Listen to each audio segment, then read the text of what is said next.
Millennium প্রবাস সংবাদে আপনাদের সবাইকে স্বাগত জানাচ্ছি।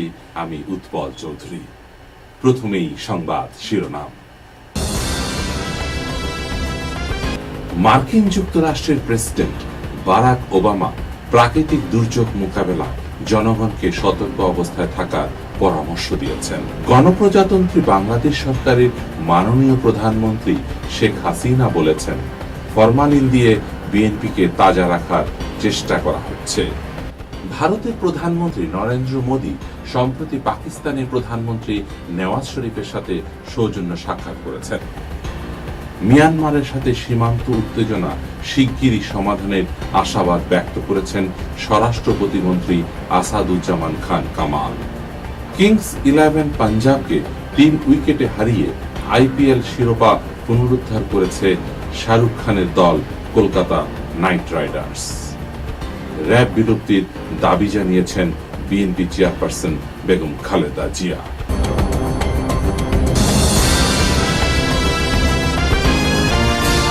মার্কিন যুক্তরাষ্ট্রের প্রেসিডেন্ট বারাক ওবামা জরুরি প্রয়োজনে নিযুক্ত সকল কর্মী এবং অধিবাসীদের সাবধানে থাকার পরামর্শ দিয়েছেন।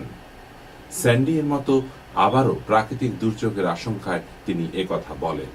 Well, we're here at FEMA's National Response Coordination Center to get an update on this year's preparations for hurricane season, which begins on Sunday. I want to thank Secretary Jay Johnson, as well as FEMA Coordinator or FEMA Administrator Craig Fugate for leading this briefing. And I also want to thank all the hardworking employees in all the departments that are responsible for helping us prepare, respond to, and recover from emergencies. গণপ্রজাতন্ত্রী বাংলাদেশ সরকারের মাননীয় প্রধানমন্ত্রী শেখ হাসিনা বলেছেন, নির্বাচনে অংশ না নিয়ে BNP পচে গেছে। ফরমালিন দিয়ে বিএনপিকে তাজা রাখার চেষ্টা করা হচ্ছে। গণভবনে জাপান সফরের পরবর্তী এক সংবাদ সম্মেলনে সরকারের বৈধতা নিয়ে প্রশ্নের এক পর্যায়ে প্রধানমন্ত্রী বলেন, যে দলের জন্মই অবৈধভাবে তাদের মুখে বৈধতার কথা মানায় না। তিনি রাষ্ট্রপতি হলেন, একাধারে সেনাপ্রধান, রাষ্ট্রপতি, মার্শাল অ্যাডমিনিস্ট্রেটর ইত্যাদি ইত্যাদি সব পদ নিয়ে বসে থাকলো। সেটা কোন বৈধতা ছিল? বৈধতার প্রশ্ন তো ওই দলের জন্মেই রয়ে গেছে। তারা আবার সরকারকে অবৈধ বলে কোন হিসেবে? 5 জানুয়ারি 40% ভোট পড়েছে বলে মধ্যবর্তী নির্বাচনের কোনো সম্ভাবনা নেই বলে পরিষ্কার জানিয়ে দেন তিনি আরো বলেন, জাপান সরকারের 6 বিলিয়ন মার্কিন ডলার সহায়তার প্রতিশ্রুতি সরকারের বিরাট সাফল্য। ভারতের প্রধানমন্ত্রী নরেন্দ্র মোদী সম্প্রতি পাকিস্তানের প্রধানমন্ত্রী নেওয়াজ শরীফের সাথে সৌজন্য সাক্ষাৎ করেছেন। সম্প্রতি 370 অনুচ্ছেদ রহিত করার উদ্যোগ নিয়েছে মোদী সরকার। এই অনুচ্ছেদ জম্মু কাশ্মীরকে বিশেষ সুবিধা প্রদান করে, যা অন্য রাষ্ট্রগুলো পায় না। 370 অনুচ্ছেদের কারণে প্রতিরক্ষা, পররাষ্ট্র, যোগাযোগ ব্যতীত আর কোনো বিষয়ই কেন্দ্রীয় সরকারের কর্তৃত্ব নেই জম্মু কাশ্মীরে। মিয়ানমারের সাথে সীমান্ত উত্তেজনা শিগগিরই সমাধান হবে বলে জানিয়েছেন স্বরাষ্ট্র প্রতিমন্ত্রী আসাদুজ্জামান খান কামাল। সমকাল পত্রিকার প্রতিষ্ঠা বার্ষিকী শেষে একথা জানান তিনি। গ্রুপটা ছিল, এদের উপরে হলো তারা অটোমেটিক দেয়া মুষলধারে হলো গোলাবর্ষণ করতে থাকে।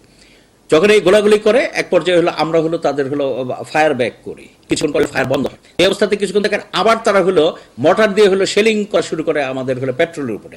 আমরা তখন হলো রিপ্লাই, কিছুক্ষণ পরে সেটাও বন্ধ হয়। তো এই অবস্থায় হলো কালকে বেশ কিছুক্ষণ হলো গোলাগুলি হয়, হওয়ার পরে তারপরে যখন বন্ধ হয় নিয়ম অমান্য করে তারা হলো সেখানে হলো সেনাবাহিনী মোতায়েন করেছে বলে আমাদের কাছে তথ্য আছে। আমরা সেটা প্রতিবাদী পাঠিয়েছি, আমরা সেটা হলো ডিপ্লোম্যাটিক চ্যানেলে হলো আমাদের পররাষ্ট্র মন্ত্রণালয় থেকে পাঠানো হয়েছে। আমরা প্রতিবাদ লিপি হলো তাদের কাছে স্ট্রং প্রোটেস্ট নোট পাঠিয়েছি যে আপনার তাদের যে সেনাবাহিনীর লোকজন এখানে হলো সীমান্ত রেখার বা বিভিন্ন ক্যাম্পে এসেছে। তো ডেফিনেটলি এটার উপরে তো আমরাও আমাদের হলো যথাসম্ভব হলো আমাদের বিভিন্ন যে বিওপি যেগুলো আছে সেখানে আমরা স্ট্রেংথ বৃদ্ধি করেছি। আবারও র্যাব বিলুপ্তির দাবি জানিয়েছেন বিএনপি চেয়ারপারসন বেগম খালেদা জিয়া। রাজধানীর ইঞ্জিনিয়ারিং ইনস্টিটিউটে উপস্থিত থাকার কথা ছিল বিএনপি চেয়ারপারসন বেগম খালেদা জিয়া।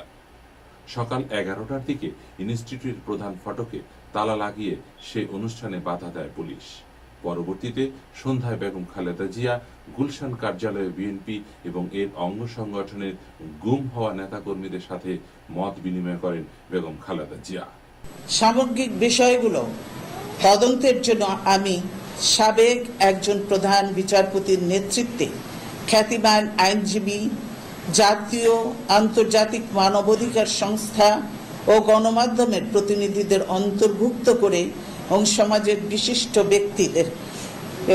ব্যক্তিবর্গকে অন্তর্ভুক্ত করে দেশবাসীর কাছে বিশ্বাসযোগ্য ও কার্যকর একটি তদন্ত কমিশন গঠনের দাবি জানাচ্ছি।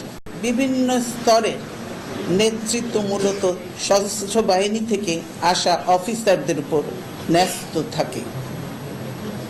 কাজে র্যাব কলঙ্কিত হওয়ার কারণে আমাদের দেশপ্রেমিক সশস্ত্র বাহিনীর সুনামও ক্ষুণ্ণ হওয়ার আশঙ্কা সৃষ্টি হয়েছে। এটা আমরা মেনে নিতে পারি না। একটি নির্দলীয় নিরপেক্ষ ব্যবস্থার অধীনে সুষ্ঠু, অবাধ ও গ্রহণযোগ্য নির্বাচনের দাবি জানাচ্ছি। আসুন সভ্যতা, আইনের শাসন, নিরাপত্তা, সুবিচার ও গণতন্ত্র ফেরাতে আমরা একটি প্রতিনিধিত্বশীল সরকার কায়েমের পথে পা বাড়াই। মিশরের প্রেসিডেন্ট নির্বাচনে গত বৃহস্পতিবার সেনাপ্রধান এল-সিসি প্রায় 92% ভোটে জয়যুক্ত হয়েছেন। প্রতিদ্বন্দ্বী প্রার্থী থেকে তিনি বিপুল ভোটের ব্যবধানে জয়লাভ করেন। আবদেল ফাতাহ এল-সিসি পেয়েছেন 23.38 মিলিয়ন ভোট। প্রতিদ্বন্দ্বী প্রার্থী হামদিন সাবাহি পেয়েছেন 7,35,285 ভোট। আবদেল ফাতাহ এল-সিসি হলেন মিশরের প্রথম নির্বাচিত প্রেসিডেন্ট। আগামী 16 জুন নিউ ইয়র্কে আসছেন গণপ্রজাতন্ত্রী বাংলাদেশ সরকারের মাননীয় রাষ্ট্রপতি আব্দুল হামিদ। এই উপলক্ষে আগামী 17 জুন এক গণসংবর্ধনার আয়োজন করা হবে বলে টেলিফোনে জানিয়েছেন যুক্তরাষ্ট্র আওয়ামী লীগের সভাপতি ডক্টর সিদ্দিকুর রহমান। এবার একটি বিরতি নিচ্ছি। বিরতির পর থাকছে কেমন বাংলাদেশ চাই এর উপর একটি বিশেষ প্রতিবেদন। বিরতির পর আবারও শুরু করছি মিলেনিয়াম প্রবাস সংবাদ। গত শুক্রবার মেয়র বিল ডি ব্লাসিও ঘোষণা করেন প্রি-কে স্কুলে 10,000 সিট বরাদ্দের। পূর্বের চাইতে অনেক সহজ উপায়ে এই সিট বরাদ্দ পাবেন অভিভাবকরা। Some kids come in with advantages, some kids don't. But in pre-K and full-day pre-K, we're able to help so many kids get to grade level and get that strong start so they can move forward. I also want to say it was so great to visit the classroom because, again, what a lot of us have seen in these pre-K settings that are high quality, you see these are 4-year-old kids. Sometimes you see 3-year-old kids. Sometimes you see 5-year-old kids, give or take 4. And the engagement, the poise. I'm an adult they never met before. I come into my suit, I sit down, I start asking questions, and they're right there with it, and they're energized, and they're focused, and they're interacting together as a group, and it jump-starts a child's education. You can see it every single time, the energy that pre-K creates and the way it gets kids on the right path. Just last night, to authorize 10,000 new full-day pre-K seats in community-based organizations like this. In fact, this site is one of the sites, the seats for which were authorized last night. So the PEP took a major step forward for our children, authorizing 10,000 seats. This very location, the A to Z Center here in Queens, is now available to parents for application starting right this minute. It's happening as we speak. It's up online right now. গত শনিবার রাত 9:40 বিমান বিধ্বস্ত হয়েছে বোস্টনে। এতে 7 জন নিহত হন। বিমানটি বোস্টনের হ্যান্ডসকম ফিল্ড থেকে আটলান্টিক সিটি ইন্টারন্যাশনাল এয়ারপোর্টে যাচ্ছিল। সম্প্রতি শিকাগোতে 2 দলের বন্দুকযুদ্ধের সময় এক স্কুল শিক্ষিকা ঘটনাস্থলে মৃত্যুবরণ করেন। 58 বছর বয়সী এই স্কুল শিক্ষিকার নাম বেটি হাওয়ার্ড। কাজ শেষে ফেরার পথে এই শিক্ষিকার মৃত্যু ঘটে। সম্প্রতি শহীদ জিয়ার 33তম শাহাদাত বার্ষিকী পালন করেন যুক্তরাষ্ট্র বিএনপি ও যুবদল।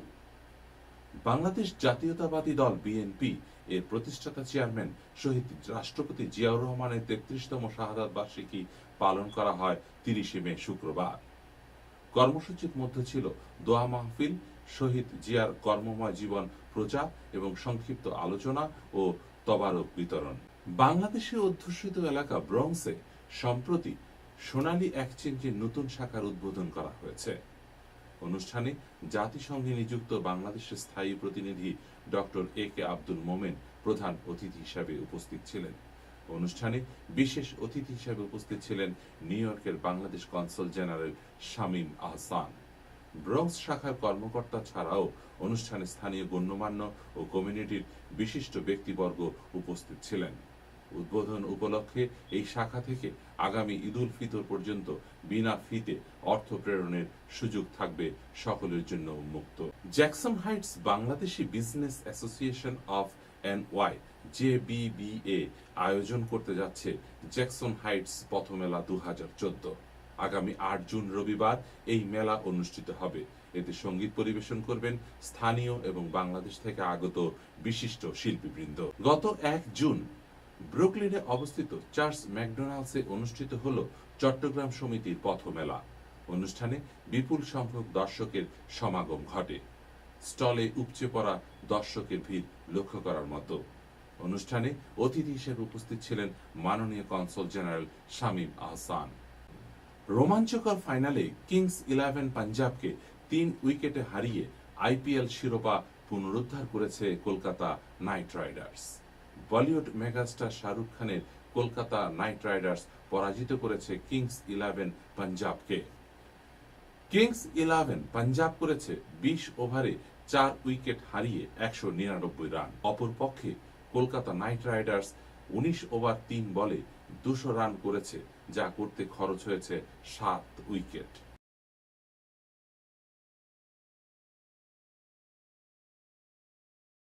ফ্রান্সের প্যারিস সিটি হচ্ছে ইউরোপের দ্বিতীয় বৃহত্তম ব্যস্ততম নগরী। ফ্রান্সে বাঙালি কমিউনিটির বিশিষ্ট জনেরা কেমন বাংলাদেশ চাই এই শিরোনামে একটি প্রতিবেদন পাঠিয়েছেন আমাদের ফ্রান্সের প্রতিনিধি।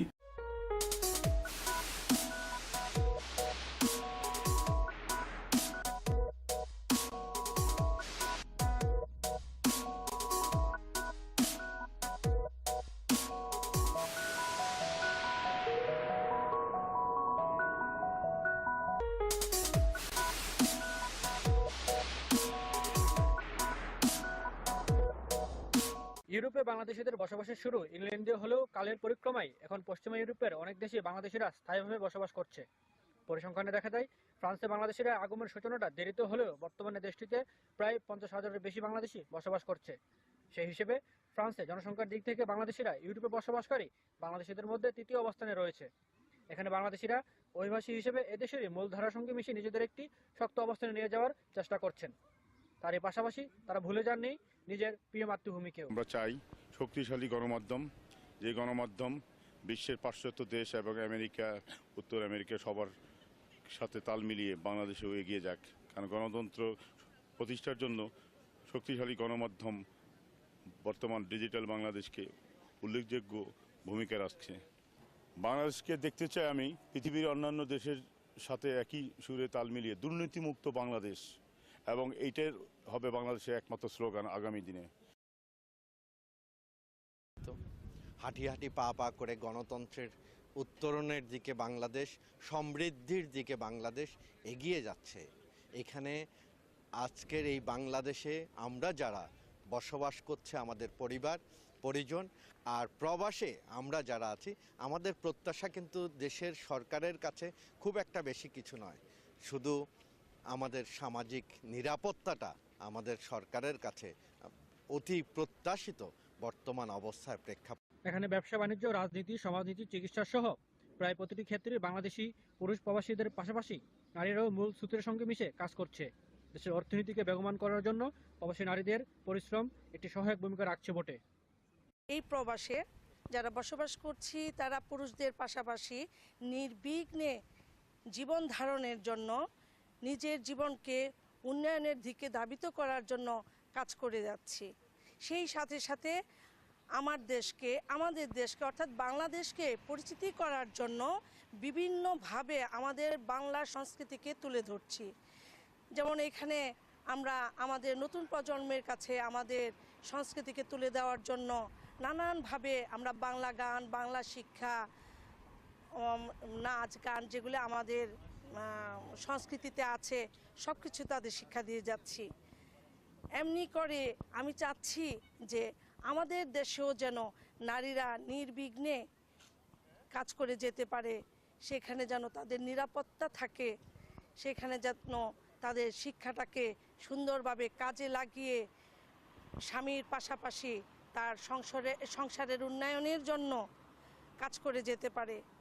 প্রবাসী যারা আমরা আছি, আমাদের যে সামাজিক যে অবস্থান, আমাদের যে সোশ্যাল সিকিউরিটি, আমাদের যে সামাজিক যে নিরাপত্তা, আমাদের স্বাস্থ্য নিরাপত্তা, আমাদের যে বাসস্থানের নিরাপত্তা, আমাদের যে শিক্ষার, আমাদের শিশুদের বাচ্চাদের যে শিক্ষার যে উন্নত ব্যবস্থা, যে নিরাপত্তা আছে, বাংলাদেশ সরকারের কাছে কিন্তু আজও বাংলাদেশের জনগণ সেভাবে কিছু প্রত্যাশা করে না। যদিও বাংলাদেশ এগিয়ে যাচ্ছে, বাংলাদেশের কাছে বর্তমানে যেটা সবচেয়ে জরুরি প্রয়োজন সেটা হচ্ছে সামাজিক নিরাপত্তা। আমাদের সন্তানরা, আমাদের ভাইয়েরা, আমাদের মা বাবারা, আমাদের ব্যবসায়ী সমাজ, আমাদের শিক্ষিত সমাজ, আমাদের ছাত্র সন্তান যারা আছে, চাকরিজীবী যারা আছে, সকালে ঘর থেকে বের হয়ে বিকালে যাতে আবার বাসায় নিরাপদে ফিরতে পারে, এটা আমাদের খুব একটা রাষ্ট্রের কাছে বেশি কিছু চাওয়া না। সেই চাওয়াটাই এখন বাংলাদেশের সামাজিক প্রেক্ষাপটে বড় হয়ে দেখা দিয়েছে। আমরা চাই প্রবাস থেকে সুন্দর একটি বাংলাদেশ এগিয়ে যাক। গণতান্ত্রিক বিশ্বে ফ্রান্স তো পঞ্চম শক্তির এক শক্তি, এবং এই শক্তির গণতন্ত্র, আমাদের বাংলাদেশের গণতন্ত্র কখনো এক হওয়া অনেক দূরের ব্যাপার। তা আমরা চেষ্টা করি, প্র্যাকটিস করব আগামীতে ফ্রান্স কেন, ভারত, আমেরিকার মতো আরও শক্তিশালী গণতান্ত্রিক দেশকে ফলো করার জন্য। আমাদের অনেক দৈন্যতা, অনেক অসামঞ্জস্যতা আছে। আমাদের সম্পদ যেমন সসীম, আমাদের অভাব আছে অসীম। অসীম অভাবকে পূরণ করতে এখন পর্যন্ত আমাদের সরকাররা সেইভাবে সামর্থ্য নয়।